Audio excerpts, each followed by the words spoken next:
The echo of laughter bounced off the tiled walls of the locker room, sharp and cruel. Emily pressed her back against the cold metal of the locker, her heart racing as the door slammed shut from the outside. "Let me out!" she cried, her voice trembling but strong. The muffled giggles of the girls faded down the hallway, replaced by the silence of her own quickening breath. She tried the handle again, locked. Panic rose in her chest as the fluorescent light above flickered, painting the room in a lonely rhythm. Tears welled in her eyes, but she refused to let them fall. Emily Parker had just transferred to Ridgewood High a week ago. A small-town girl with a quiet smile and an old denim jacket that belonged to her late father. Her mom, Chief Laura Parker, had raised her to be strong. Never start a fight, she'd say, but never run from one either. Emily didn't talk much about her mom's job. She wanted people to see her, not her mother's badge. She loved sketching faces in her notebook, imagining stories behind every expression. Her world was simple, peaceful, until the day she became the new target for the school's self-proclaimed royalty. Ridgewood High was one of those schools where cliques ruled the hallways. The football team owned the cafeteria, the cheer squad ruled social media, and everyone else tried not to get noticed. Emily walked those halls quietly, earbuds in, hoping to blend in. But invisibility, she would soon learn, was something the cruel loved to break. Whispers followed her like shadows. Cops kid, snitch, wannabe. She'd ignore them, focusing on her drawings. But bullies always smelled peace like sharks smelled blood.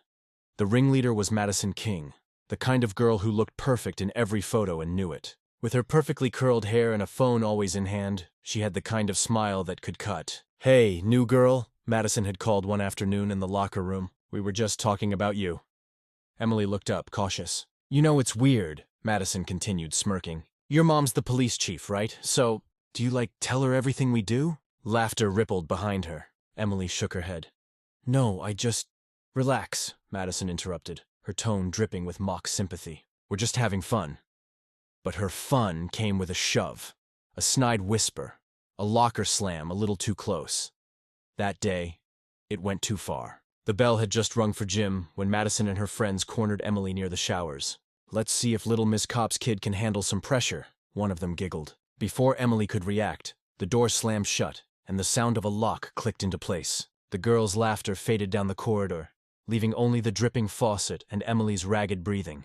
She pounded the door once, twice. "This isn't funny," she yelled, her voice breaking. Her phone sat on the bench outside, useless. For a moment she sank to the floor, hugging her knees. "Mom," she whispered, "you always said strength isn't about fighting. It's about not giving up." She took a deep breath, scanned the room, and spotted a narrow vent above the lockers. Outside, the principal's office phone rang. "Chief Parker," the voice on the other end said nervously. "You might want to come down here."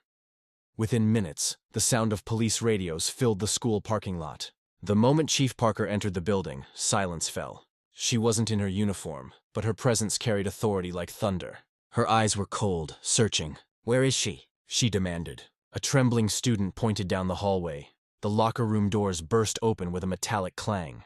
Emily stood by the broken vent, dirt-streaked but upright, eyes blazing with quiet strength. Her mother froze for half a second, torn between relief and fury. Madison and her friends stood behind the coach, pale as paper. "Who locked my daughter in there?" Chief Parker's voice was calm, controlled, but every syllable carried weight. No one answered. Madison tried to smirk, but her lip quivered. "It was just a joke," she whispered. Chief Parker stepped closer, lowering her voice. "A joke is when everyone laughs. This was cruelty."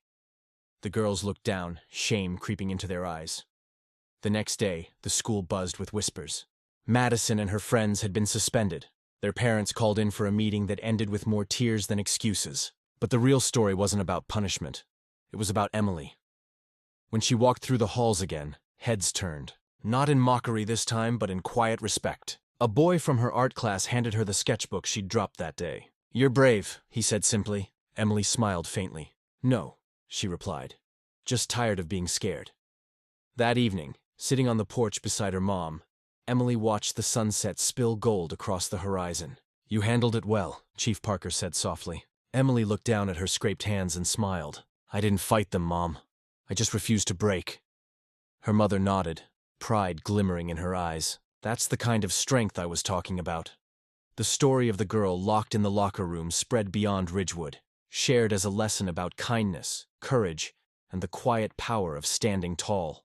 Months later, when a new student arrived, nervous, alone, Emily was the first to greet her with a smile, because she knew now what her mom had always meant. Real strength isn't loud, it's steady, it's kind, and it always finds a way out.